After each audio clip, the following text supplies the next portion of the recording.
had, and just questions that they would really like your support and insight on. And so we pulled a bunch of people on Twitter and we collected together questions based on themes, and we grouped them based on the direction we're heading. In some cases, I'll read the specific questions just as I dropped in right now.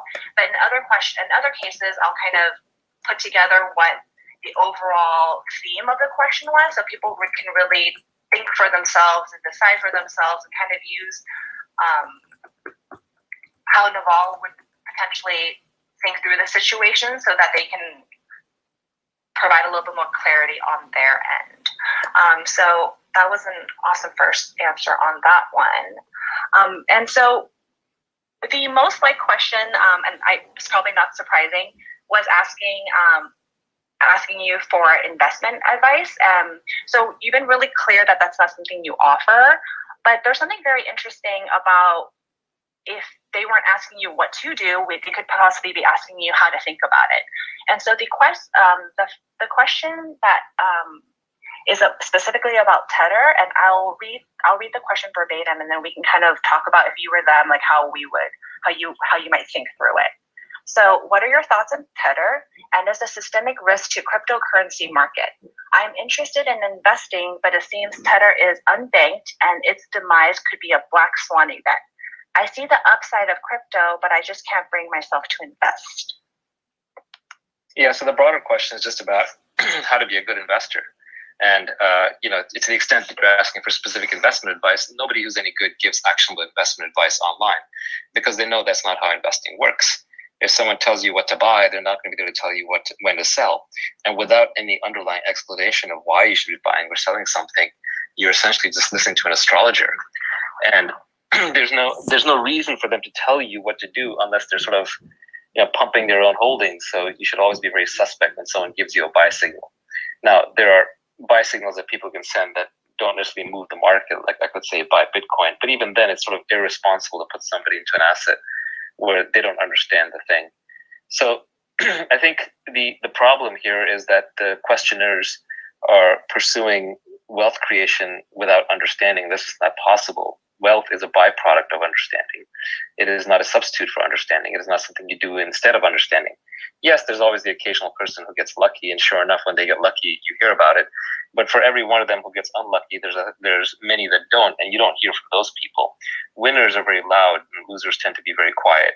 So the same person can be telling you about the incredible trades they've made all year, and then when they go bankrupt all of a sudden because they were trading on margin or they didn't really know what they were doing, you're not going to hear about it, or you're not going to hear from them.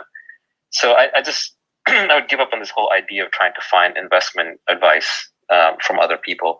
You just have to sort of figure it out yourself, and that's also where you get paid. You get paid not for being right when everybody else is right, because then it's already priced in, and you don't get paid for being wrong, because then you're just wrong. You lose money. So you only get paid for being right when others are wrong. And that's not going to happen because of online investment advice. That's going to happen because you genuinely understood the situation better than most people around you. And so the specific question that was posed in this context is about Tether, which is a stable coin that is backed by a company, and people don't necessarily always trust this company. And so they're saying, is this a systemic risk, a black swan risk? That was posed in this context is about Tether. It tells me you don't really understand Bitcoin.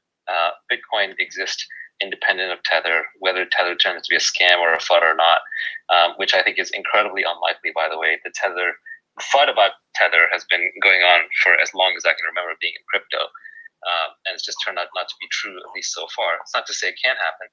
We're not inductivists, black swan events do happen.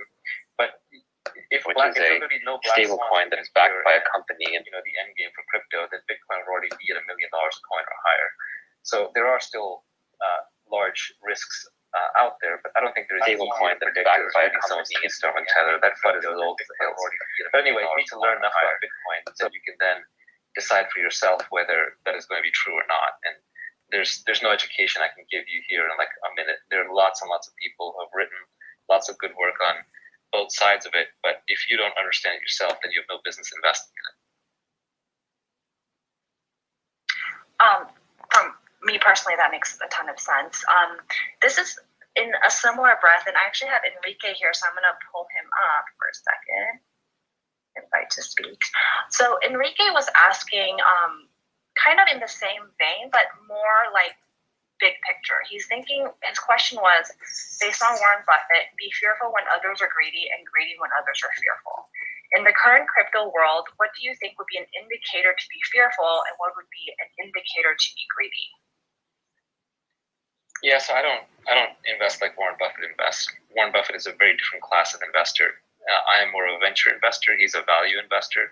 The thing that value investor and venture investors have in common is that they tend to both hold for the very long term, very patient, very long-term games. But then they diverge. A value investor is looking at the price, and they're looking for a good price, and they're looking at timing, when to get in and when to get out based on the price. And hopefully you'll get into a business at a low price, and it's a good business, and it compounds for decades, and you don't have to get out. That's the ideal situation for a value investor.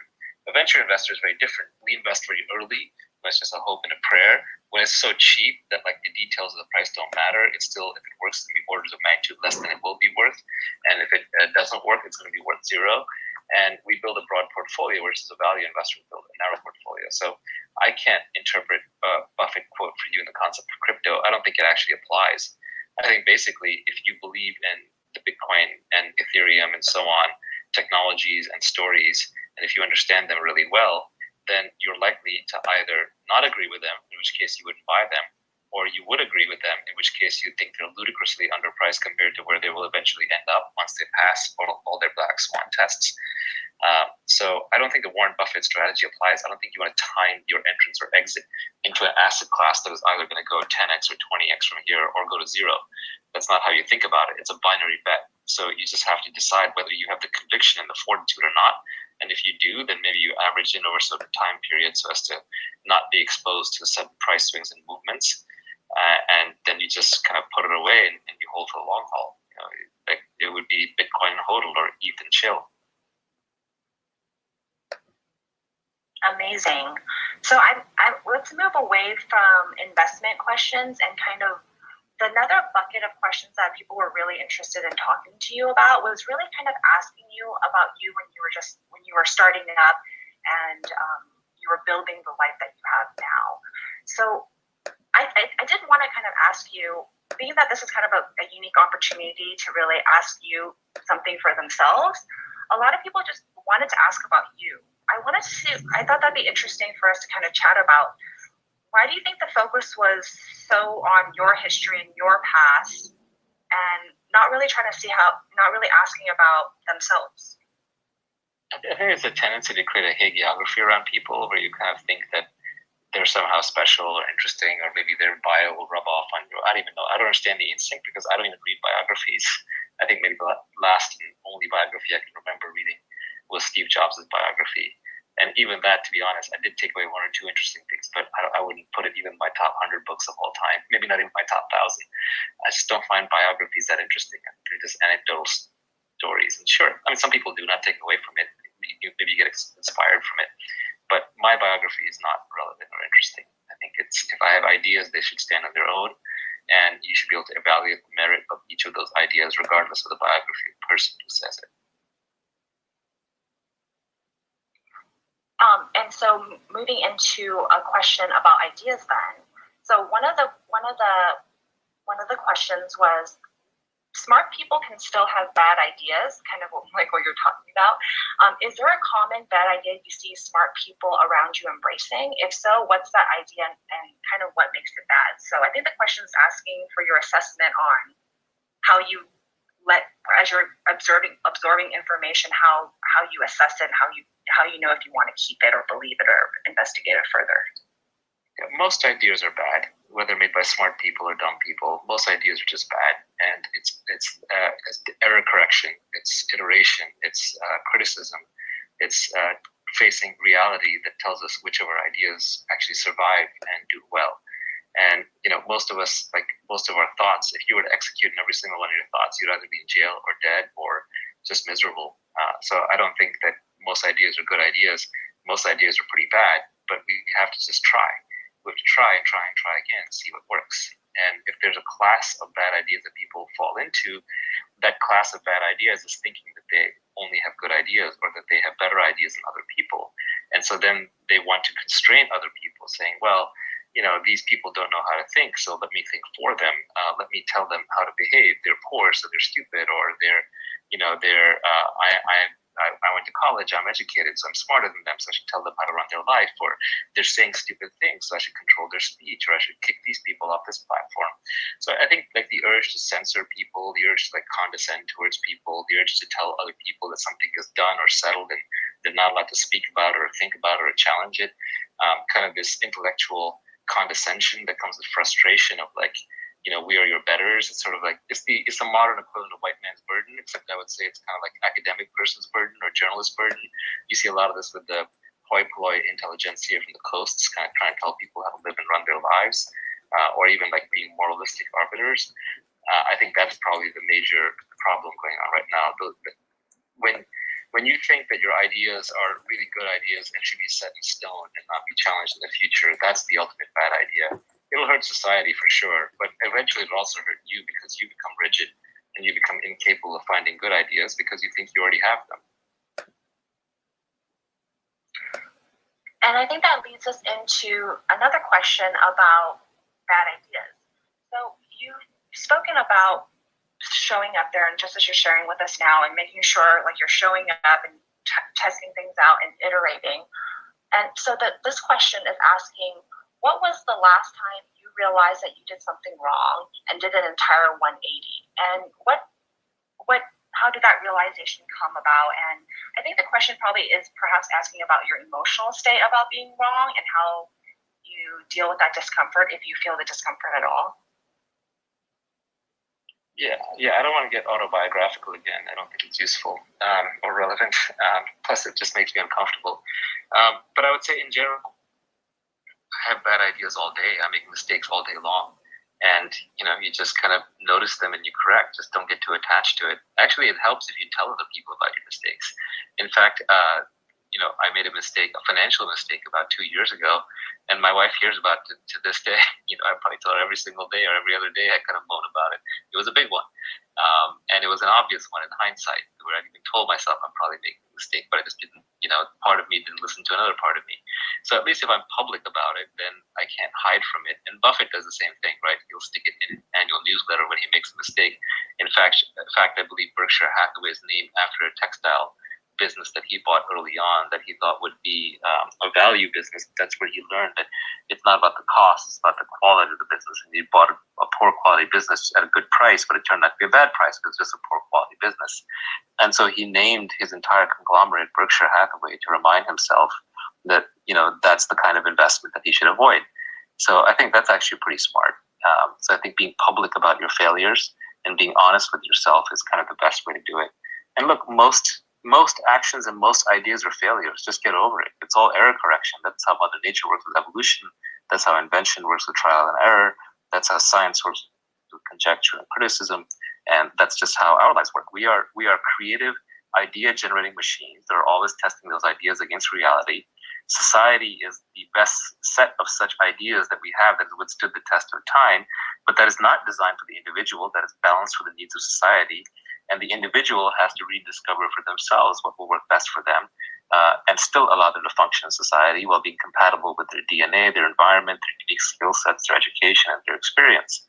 And so you just kind of have to go through it. You just have lots and lots of ideas, and the only mistake is to think that you have the right idea forever. There's no such thing. You just keep correcting and correcting and correcting.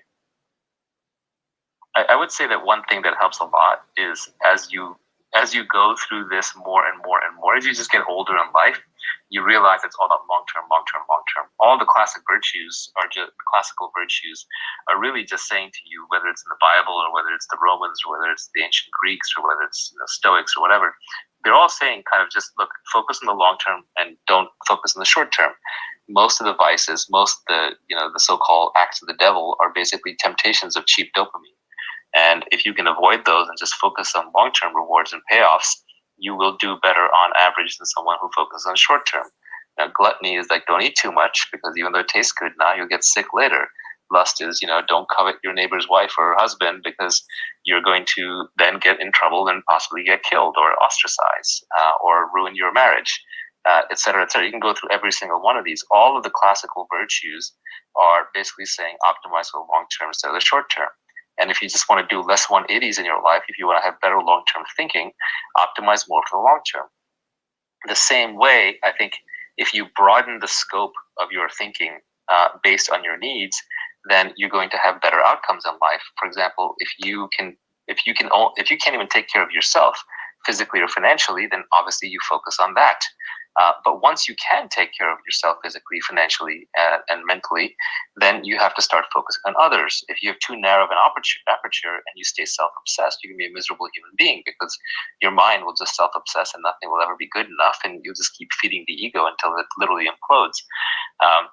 But if you sort of start broadening your aperture as the moment you have excess resources, then you can start taking care of your family and then maybe your tribe or your people and eventually everyone in the world. I mean, that's the ultimate goal, to do something like what Elon Musk is doing, which is taking all these excess resources and using it for things that are ostensibly good for humanity. And everyone may not agree with you on what's good for humanity, but as long as you have your own vision, and that will sort of help take you out of your own ego and your own mind, and make you just a much happier person overall. It'll be sort of self-fulfilling, and you'll have to do less error correction along the way because your aperture will be both wide in helping a lot of people, and it'll also be long. It'll also be looking very, very far out. And the goal, I think, is to get to sort of a 360-degree infinite view where you're doing what's best for all of society from your own needs, from your own base of power and strength. So you are taken care of. That doesn't mean you run out and give away all your money or give away all your time to charity, because you still have to function, you still have to be happy. But you want to get to a position where you have everything that you want, and then your cup automatically runs over, and you can just kind of help the people around you, again, in the way that is best expressed through your unique DNA and experience. And then if you take the longest term view on that, your entire life or many lives beyond, then you literally have nothing to worry about because there's no one to worry about. You yourself are taken care of. It's about all your goals and needs are going into the outside world, and then you can't lose. If the world doesn't give you what you want at that point, then it's just kind of cheating itself. In a way, Elon had to become the richest man in the world because he was putting everything into giving the world what it needs. And so the world kind of has to take care of him, because not letting Elon win means that the world loses. So, I mean, this is getting a little metaphysical, but I just mean that people can sort of sense when you are working on long-term time frames and when you're working relatively unselfishly. Look, we all have to be selfish.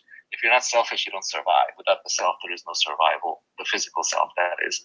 And so you can't act selfless. And the acts are the worst. The actors are the worst. They're actually the worst of the lot.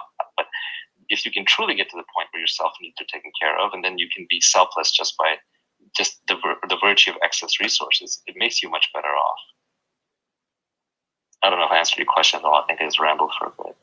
No, I think that was great. And I'm not the question asker, but I think that was great. And I think it really leads us into kind of our next question for if you're a young adult and you're like going into the world and you're looking to have that long-term vision and have that long-term goal, there's been a lot of talk about college not really being the thing. So the question here is, what life advice for success would you give an 18-year-old in the world? And they specifically are asking, would you recommend them going to the university?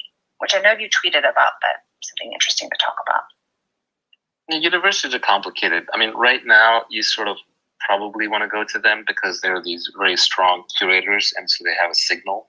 They give you a badge that unfortunately is still very useful in large parts of society. But I joke that university degrees are the new taxi medallions, and that they're artificially scarce and they're required for certain things, but they're going to be obsoleted relatively soon, or already are in many disciplines. So you can already see some substitutes emerging for the university degree. For example, if you start a company that VCs fund, or if you join Y Combinator, that can be a substitute for a university degree. If you win some incredible medal or award, or you launch a company or build a website or do something interesting when you're very young, that can be used as a credential, or you write some great book or what have you, that can be used as a substitute. But it's a rare person right now who can really skip the university. They would have to be very autodidactic, especially in the technical domains. So I don't think it's kind of doable for everyone. It is a unique small set, like the so-called Teal Fellows, for example, or people who are chosen for that, and there just can't be that many of them yet. That said, I think it'll get easier because the credentialing will become less important out of a university. The other thing is, I think there's a whole class of university degrees that are pretty worthless. If you're not getting a STEM degree or a degree that can help you build or fix things, then you don't need a degree for it. You can just read books on it. I mean, you can teach yourself. So really, the classical university degree where you're investing 4 years of your life, and boy, isn't it coincidence, it takes 4 years to learn anything, regardless of whether it's English, lit, or physics. I would argue that if you can learn it on your own, then you don't need a university degree for it. To the extent you need it for signaling, there's a fun little hack, which is, at least in Silicon Valley or the greater tech ecosystem, it's almost better to get accepted to Stanford and then drop out than to actually finish the degree. First, you're in a very illustrious cohort of people who then went on to be very successful, or at least that's the perception, which is good enough for signaling purposes. And secondly, you just save yourself a lot of time. You've shown you passed the filter, but then you recover the next 3 years. Now, I think a lot of the Stanford students who are ambitious also get around this by starting companies while they're at Stanford. But they used something like Stanford, you could say, a 1/3 curation / signaling, which is done the moment you get in, and then 1/3 sort of alumni network and networking with other smart people that you may want to start a company or do something with, and then maybe there's a third of it that's actually the education. So moving I would say if you're sorry to interrupt. I would say if you're the kind of person that needs to question whether or not you should go to university, at least today in 2021, yes, then go to the university. On the other hand, there are a small set of people who can't stand the idea of wasting 3 or 4 years of their life in a university when they could be doing something, and those people should not go to universities. But you will know. It is one of those things where if you are going to err on the side of going to a university. Now, I would say go to the best university you possibly can, because the signal / curation function is the most important. And then secondly, once you're in, study something worthwhile that you absolutely cannot learn on your own, whether it's biology or law or medicine or my favorites are physics, math, computer science, the hard skills. Because once you're good at mathematics, then you don't fear any book, and you can learn anything on your own later. But I would say the soft, squishy skills, those are the ones where I think it would be suspect. Like if you're going to go to a middling school and graduate with like a social sciences degree, I don't know if you're going to pay back your student loans. So on the other end, people who perhaps going to university isn't really even an option for them. There's a question about if with leverage that we're seeing with like technology, and you've talked extensively about self-learning for coding and other ways to essentially create financial freedom on the internet. There's a few questions asking if you believe or you think that the trend towards moving to English-speaking countries are important, and your thoughts on that. That question was asked a few times in a few different ways. Yeah, English is the lingua franca of the internet, ironically enough, and so the internet took English from being a plurality of speakers to, I think it's going to take it to a majority of online speakers. And because a lot of technical stuff is written in English, the various websites work best in English, apps work best in English. If you want to be a first-class citizen on the internet, it really helps to be fluent with English. The reason I'm up here and not in the audience like the rest of you is because I happen to be more articulate than the average person with English, because I read a lot of books when I was a kid. And so I just happen to be good at expressing myself in the English language. And that's a big deal. That eloquence turns someone to a speaker as opposed to a listener. So there's huge value in being a good native English speaker. So I think places like India are advantaged by the trend towards remote work and Zoom and Clubhouse and so on, because it gives more of them an opportunity to compete on a relatively level playing field. One of the things that people are going to learn with remote work is not really about letting the Facebook engineer work from Ohio instead of from Silicon Valley. I mean, that may be true in the short term, but in the long term, it's really about, Amit from India being able to work for Facebook in Silicon Valley, but while he's in, some rural town in India. So, that's going to disrupt and change lives in global supply chains. Some people will be better off, some will be worse off, but that's true globalization happening. So yeah, English is a superpower. If I had to pick subjects for my kids to learn, I'd really, really drill down on logic, math, computer science, and English. And then I think everything else, they can follow their natural intellectual curiosities. If they want to learn music, they can learn music, but you don't force them to go learn the violin just because you have some idea that every kid should be a musician. The rest of it, they can follow the natural aptitude, but English is foundational. It's the classic reading, writing, arithmetic, right? The classic stuff. To that, I would add code and science, which are like slight variations on those. Science being, call it language of applied mathematics into nature, and computers being applied mathematics into machines. But I think those are very foundational skills. Everything else you can kind of learn on your own.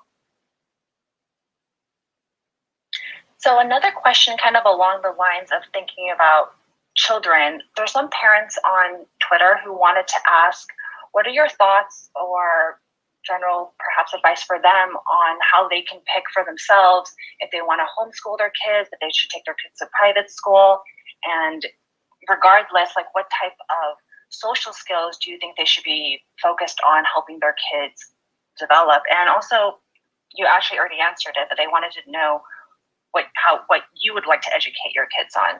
So I think that the missing aspect here is social development with like homeschool or private school.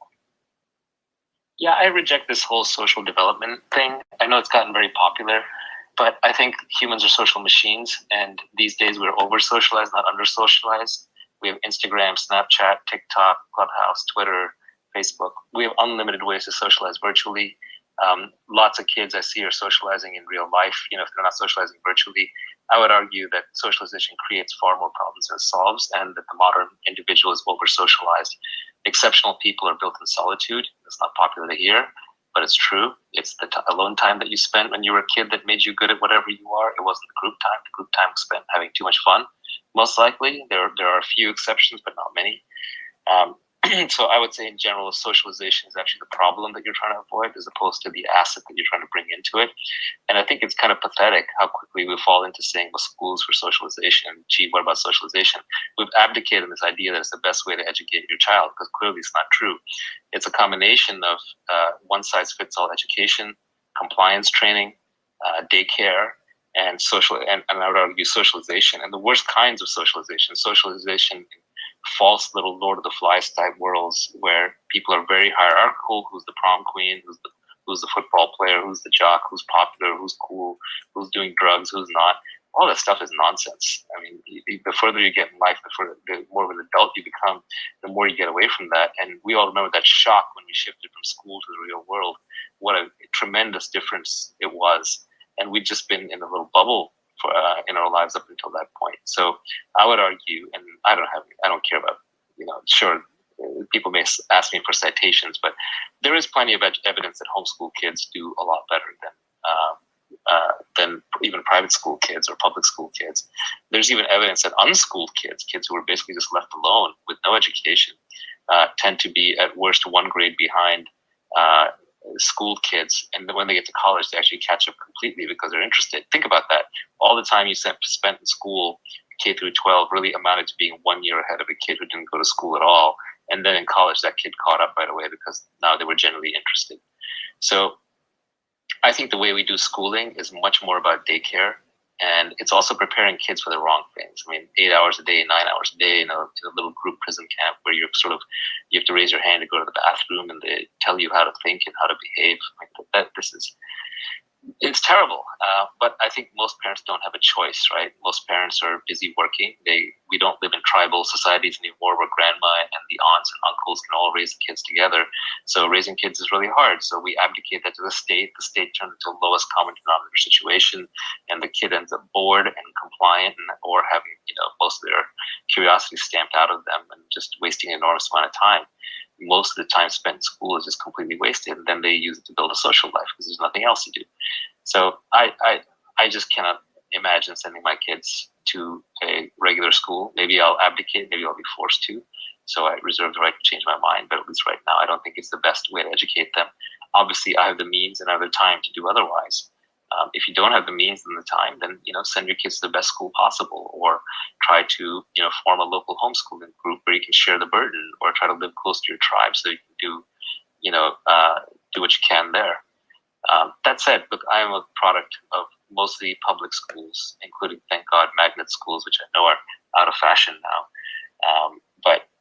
So I don't necessarily say that won't work, but I do get the sense that at least in my time, public schools used to care a lot more about proper education and merit, and much less about being politically correct. So I'm not sure where schools are today, but I hope not to find out. I think that's so interesting, just talking about how what we commonly think about socialization, like you've taken a different, your thinking totally makes sense, even though it's like not the common way we describe it. And so I think talking kind of about socialization and how, we interact with each other, another question is kind of specific to you and likely due to, your position in life, is when you're going through business ventures and meeting folks, how do you cut through the noise? And I think this question is really asking, like, how can you know when you're meeting someone if I guess if they're legit, or if you want to do business with them, or you want to get to know them better? I think that's kind of like a soft question about how you feel people.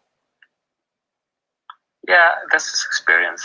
You just spend time on it. You do it enough times and it becomes second nature. The first time it's weird, the first 50 times is hard, then the next 100 or 200 times it's work but doable, and eventually you just develop a gut feeling. Just listen to your gut feel. It's like building expertise in anything else. You just do it often enough, and then as you get better and better at it, the goal is to have a strong enough filter that you can recover your time. So I reject most meetings. I reject most opportunities. I still occasionally get sucked into them. Usually have some regrets afterwards, because everyone's human.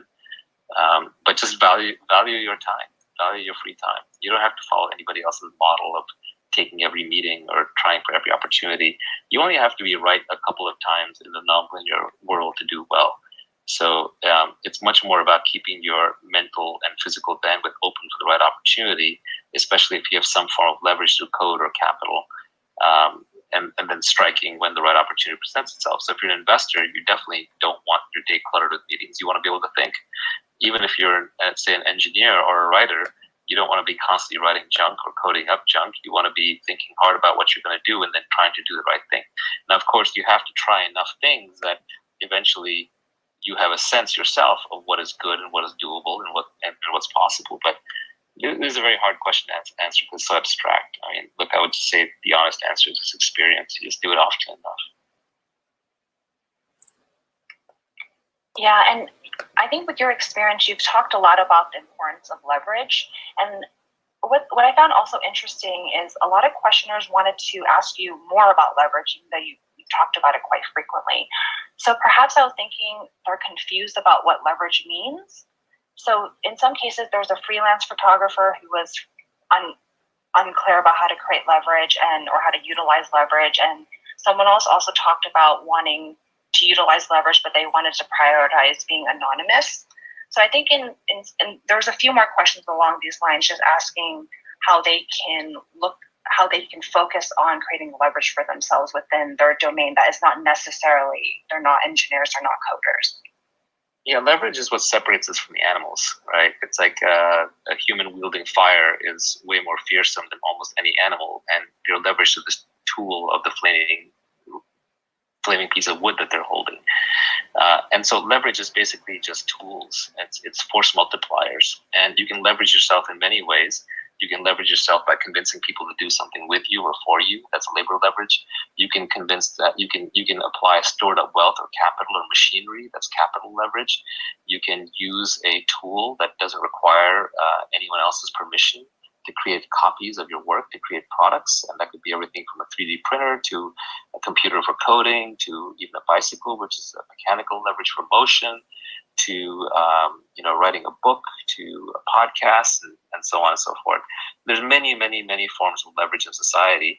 It's just that this last set of publishing, coding, etc., and podcasting or clubhousing, for example, I'm leveraged here. I'm sitting in my room and talking to hundreds or thousands of people, something that just wouldn't have been possible even a few years ago.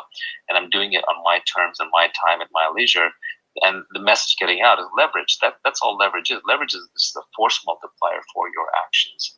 And the best forms of leverage employ permissionless tools that don't require anybody else's permission. They sort of productize what you naturally are and do.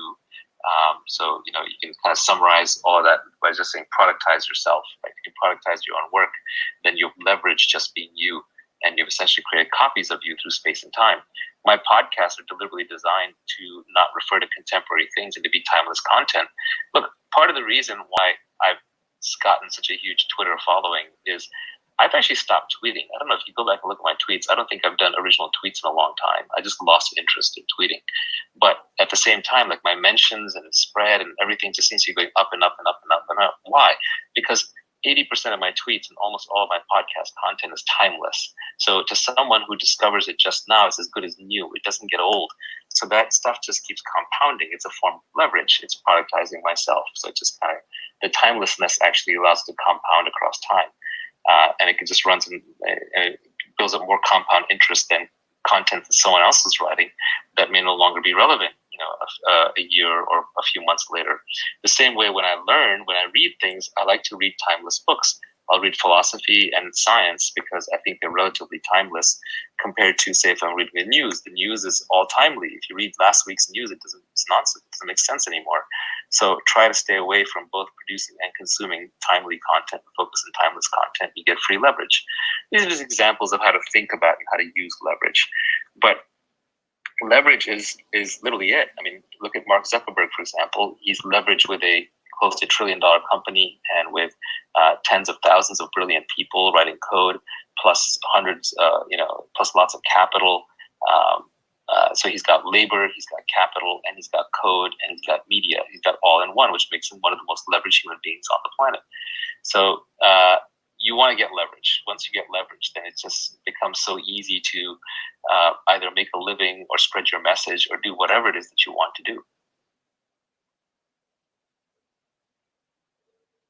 I think that's a great clarification on leverage and just being able to really apply it to like everyone's personal situations. I think thinking about it as a tool, like what tool can I have, what tool can I use, I think will be really helpful because we can find that in like any category, even if you say anonymous, even if you're a photographer. Yeah, let me make a point on coding. So one of the reasons why I don't really tweet much anymore is because Twitter is just an outrage machine where people excerpt things you said and then they attack you. And so what I'm about to say is the kind of thing that would get me shredded on Twitter. I'll say it here anyway, even though I'm sure somebody's going to put it out of context and I'm going to get shredded on Twitter for it anyway. But, that's why I'm not much on Twitter anymore. Basically, yes, you should learn to code. Everyone should learn to code a little bit.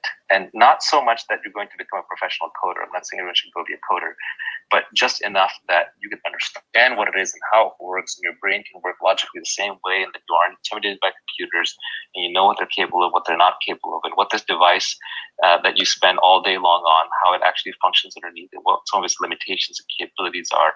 And then you don't get scared, with horror stories and fairy tales about AGI or jobs, being replaced or computers like doing everything. And you understand what they're good at and what they're not. The computer is the most powerful tool ever invented by humanity. In your pocket, you're carrying the single most powerful thing that all of humanity has ever invented. And it has been made very egalitarian. It's the ultimate Swiss Army knife. It's stuck in your pocket. And every little bit you can do to figure out how to use that better than you did before is going to give you enormous leverage. So I tell people to learn to code the same reason why I'm sure in the 1600s or 1700s, it was good advice to tell people to learn to read and to write. Yes, not everyone is going to be a great author. Yes, not everyone is going to be an avid reader, but they should all know how to read and write. And I think coding is just the new literacy. For the same reason you learn mathematics, so you're not innumerate, and for the same reason you learn to read and write, so you're not illiterate, it's important to learn to code so that you are not computer illiterate. Computer literacy is a basic fundamental skill that will be a requirement of society going forward. In fact, most good schools now teach computer programming to all children. That's just like a requirement. So we missed it because we grew up a little too early. Doesn't mean we can't take out the time to do it. I think a boot camp for 6, 8, 12 weeks if I had time. If not, just do whatever you can. But it just gives you such a leg up against the people who are not ready. Look, one guy famously said, like, in the future, either you're telling a computer what to do or a computer is telling you what to do.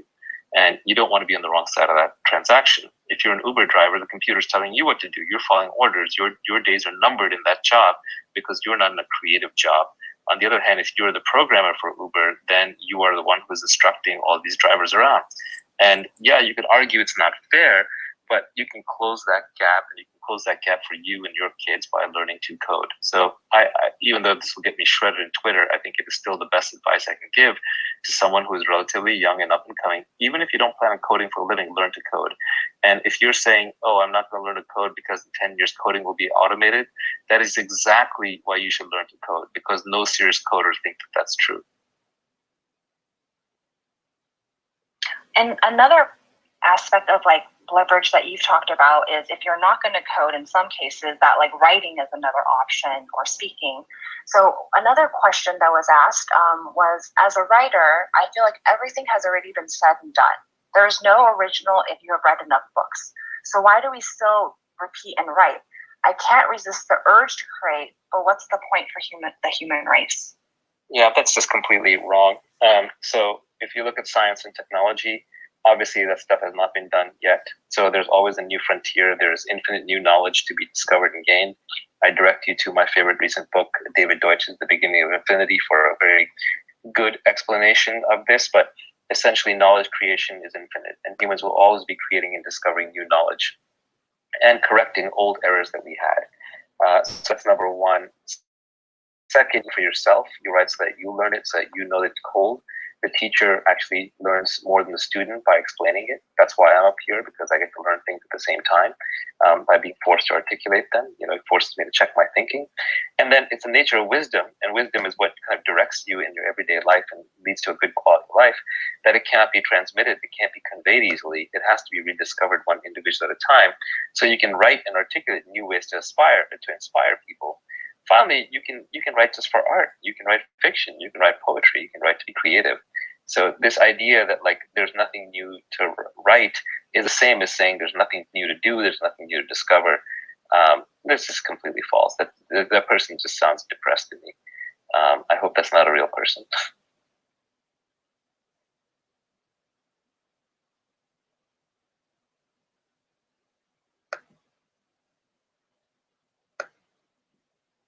Sorry, Jess, do we still have you? Do I still have anyone? Oh, sorry, I forgot to unmute myself properly, Fat Fingers. No. So I was saying on the other end, kind of, a little bit of the depressed vibe still is, so this question's coming from the entrepreneur side, is how should I deal with sunk cost fallacy as a starting entrepreneur? I understand that I need to push forward and I need to fail many times before I create something great.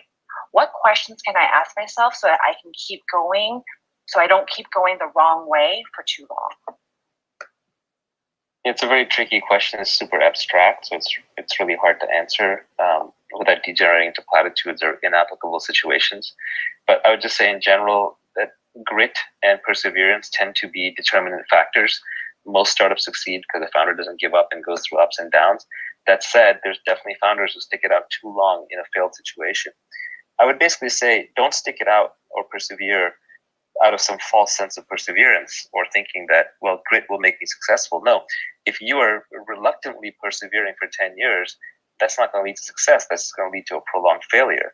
But if you are persevering with conviction because you truly understand and believe that you understand better than others that this thing is important and is going to work, then that is a legitimate form of perseverance. So I would say that yes, the successful entrepreneurs persevere, but that doesn't mean that the entrepreneurs who persevere are all successful.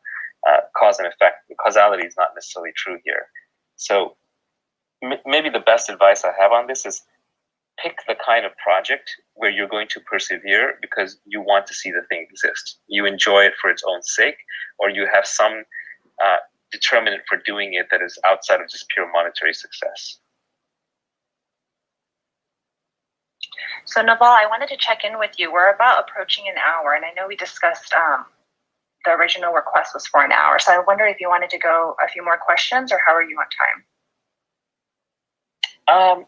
The time is not an issue. The format is a little awkward just because I sort of feel, by the way, it's not no one's fault. I like to experiment with new things. And even now, I kind of remember why I stopped doing AMAs on Twitter, because it just feels too strange. It feels too autobiographical.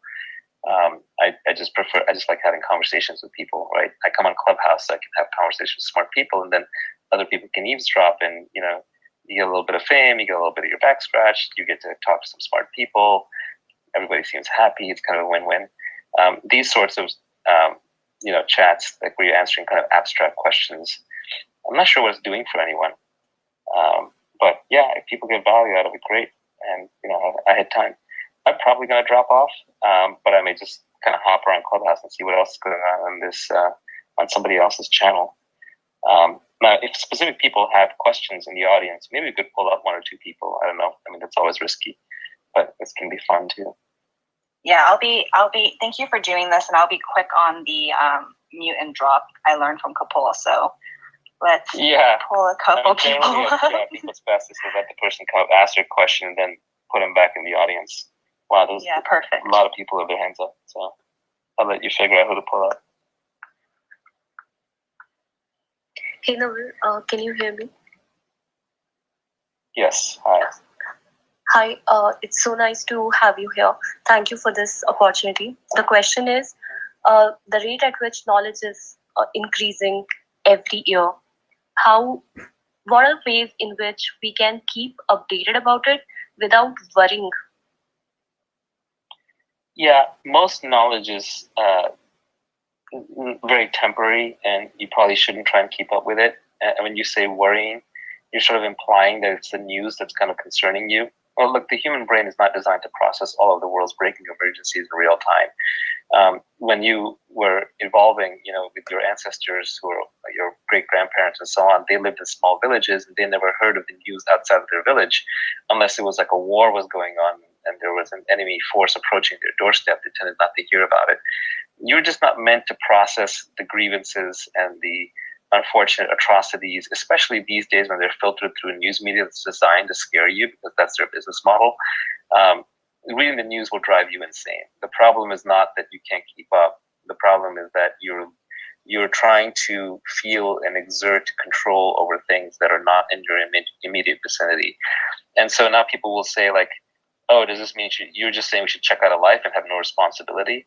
Actually, yes, I am. I am saying that. And I have to say it that way because I think otherwise you will get sucked back into the news.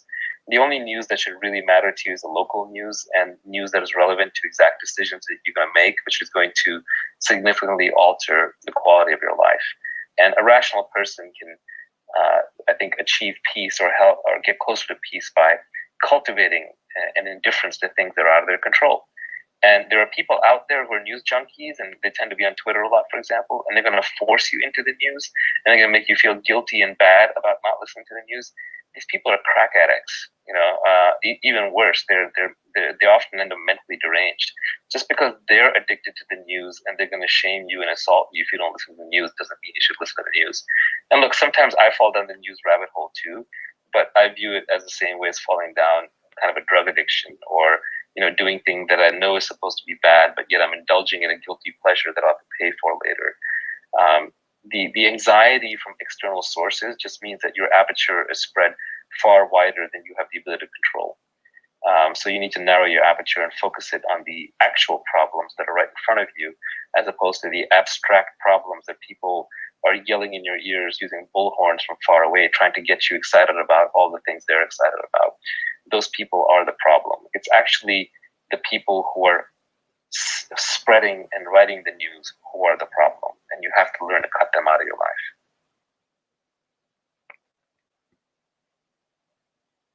Yeah, I definitely feel like since I was able to do that for myself, the quality of my life has improved drastically. Monica, go ahead. Now, I wanted to ask you a question about content creation. When you started blogging and obviously writing so much, would your journey have been different if audio was the way to go instead of text? Yeah, audio, I prefer to read. And so for the same reason, I think out of politeness, it's kind of better to write. That said, it is definitely easier to create audio content, at least for me. And so I'm creating a lot more of it through Clubhouse and podcasts or by accident. That said, when you're first starting out, I think it's better to write. And there are a couple of reasons for that. One is it can spread through more channels. It'll get consumed by more people. It'll probably be more timeless because it's easier to excerpt and snip it and pass around. It's easier for people to quote it. It'll hone your thinking better. Your arguments have to be much tighter when they're written down. And so you will build sort of better building blocks for your future thought processes and conversations. So I do think that there is something magic about writing that one cannot substitute purely by speaking. I'm going to invite someone up because she's in the follow group, so let's see this. Hi, this is tangential to the first question, but I was wondering how you think the media should evolve to become more timeless and nourishing while still informing people, or do you believe the solution is to kind of disregard it, allow it to just kind of die out and focus more on books and more timeless pieces of 99% of people are going to still listen to the media. No one's going to listen to me saying ignore the media. I don't even listen to myself when I say ignore the media. So most people, most of the time, are going to remain hooked on the media. So there's no danger of it going away, or I should say, there's no beneficial chance of it going away. And obviously, we need journalism and reporting. Although I'm not sure that's what we get anymore. That may have just gone extinct, unfortunately. Although there do seem to be some really good new journalists and writers emerging on platforms like Substack.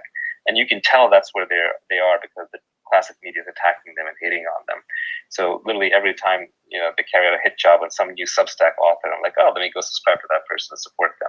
But just like on these industries are all unbundling, and as they unbundle, the best journalists are going independent, just like the best investors are going independent. They're not necessarily staying in the brand of a firm anymore. They're starting their own funds.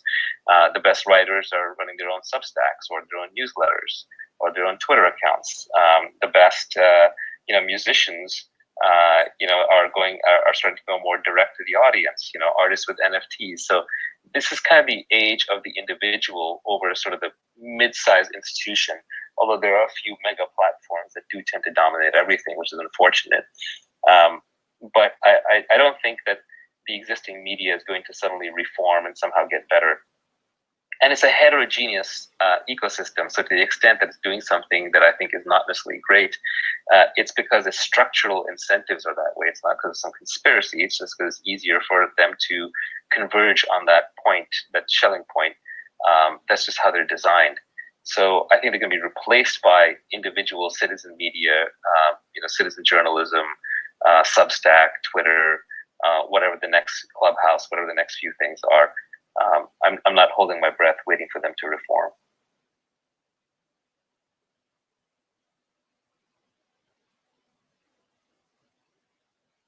Naval, should I continue to bring a few more people up? Sure, let's do one or two more. Sounds good. And if anyone else in the audience that you think might be interesting to have a conversation with, I'd be happy to just kill the Q&A and we can just jump into listening to a conversation as well. Nah, all my friends in the audience right now are boring. I'm kidding. And just hurrah. I'm trolling them. Hey, hi. Well, thanks, Jess. So this is Sanjay. I'm new to Clubhouse, and this is my first question ever. Love this opportunity to connect peer-to-peer. My question is about the march of science. I believe the nature is infinitely intelligent, and all we do in decades and centuries in science is to uncover it bit by bit. What do you think about this, Naval? Yeah, I mean, obviously there's a lot more compute power out there in nature than exists within humans. We barely comprehend the reality that exists. I agree. I mean, I think that's why science is so interesting, because the process of the discovery and the unfolding of the deepest laws of nature.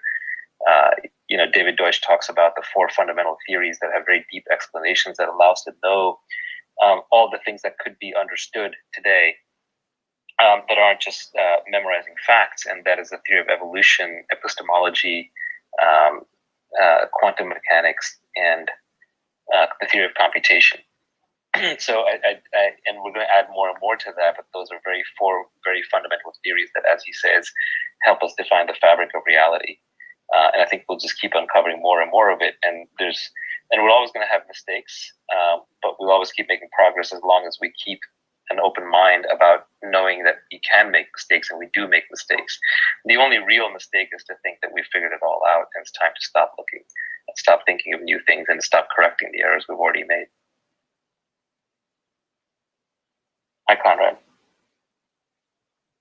Hi, Naval. Thanks a lot for the space. I'll try to keep my question as short as possible. Do you have any, do you think there exists any practical advice for being patient? So of course, I really agree with long-term being the optimal way, the optimal mentality. But I guess sometimes in daily life and every day it can be difficult to maintain it. So I don't know if there exists any practical tips that you could share. Yeah, I lost you for a bit. I lost you for the first half of the question. I think you're asking about the practical tips to maintain a long-term outlook, but is it specific to some domain, like investing, or is it for everything?